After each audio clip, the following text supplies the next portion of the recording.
yang baik, rujukan tuan ini tidak semestinya adalah mungkin ada setengah surat dan akan ada tulis perkataan rujukan tuan dan penerimanya akan menulisnya di sini, tapi setengahnya tidak ada pun tidak apa-apa. Rujukan kami adalah rujukan orang yang memberi surat. Ini wajib ada supaya apabila kita membuat susulan terhadap surat tersebut, kita boleh jadikan surat rujukan ini seperti contoh ayat ini lah, surat kami dengan nombor rujukan bla bla bla bla bertarikh bla bla bla bla adalah rujuk. Jadi kita refer balik pada surat tersebut. Jadi rujukan ini sangat penting, tarikh juga penting, alamat. Anda nak tulis surat kepada, bagi satu contoh, surat pada siapa awak tulis? Siapa? Pada sekolah. Jika anda ingin menulis surat pada sekolah menengah contohnya, anda mesti tulis sini pengetua sekolah menengah kebangsaan dalam mana Sarawak bla bla bla bla. And then, tapi surat itu bukan untuk pengetua sebenarnya. Kita nak bagikan contoh pada guru, pada cikgu siapa-siapalah. Jadi surat itu anda tulis, anda mesti menulisnya, alamatnya mestilah diberikan kepada ketua jabatan atau ketua organisasi tersebut. Dan jika surat itu dikhususkan kepada sesiapa di dalam organisasi tersebut, tulis untuk perhatian siapa. Jadi cara untuk menulis. Assalamualaikum dan salam sejahtera. 1.40 menutup. Penganjur berharap agar program ini akan dapat dilaksanakan dengan jaya. Penganjur berharap agar ada pihak-pihak yang sudi tampil untuk menghulurkan bantuan bagi menjayakan program membangunkan remaja ini. Sekian, terima kasih. Ada apa-apa tak nak cakap? Itu satulah bahasa. And then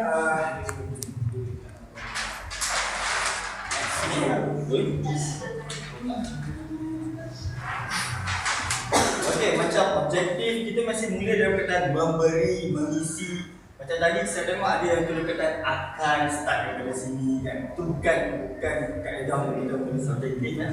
Dan juga matlamat tu mesti macam tu tau. Dia bukannya matlamat akan matlamatnya apa tadi? Apakah apa tadi yang silakan itu? Saya tak suka ayat itu. Jadi. Dan siapa-siapalah. Encik bla bla bla bla bla. Encik ABC. Yes.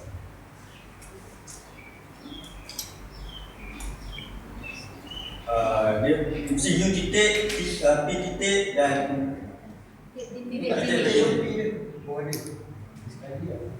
dan tuan gelaran. Gelaran ini Itu untuk tajuk dah bawah.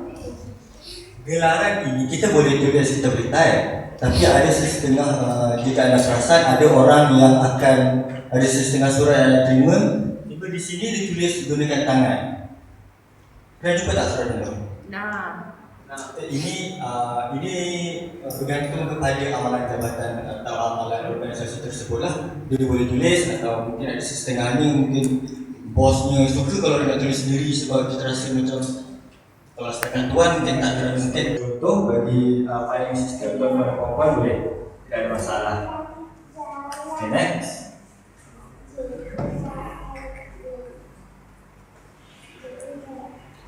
Next.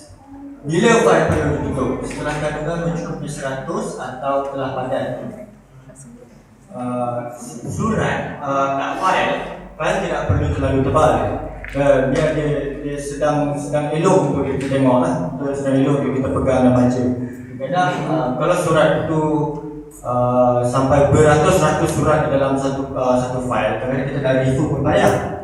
Kita kena buka secara satu-satu. Mungkin perkara itu adalah perkara ke 147. Dan kita nak satu sampai mana 147 ni kan. Kita pecah-pecahkan itu akan memudahkan kita lah.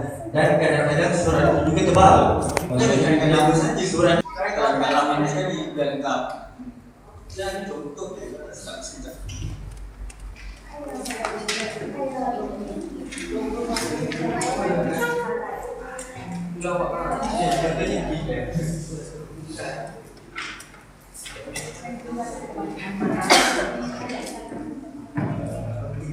Saya tak ada pelajar tu.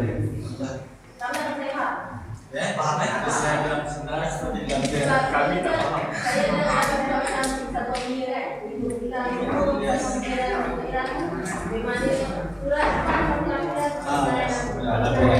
Yes. Sama ada highlight atau kan ada chop yang itu jangan kan.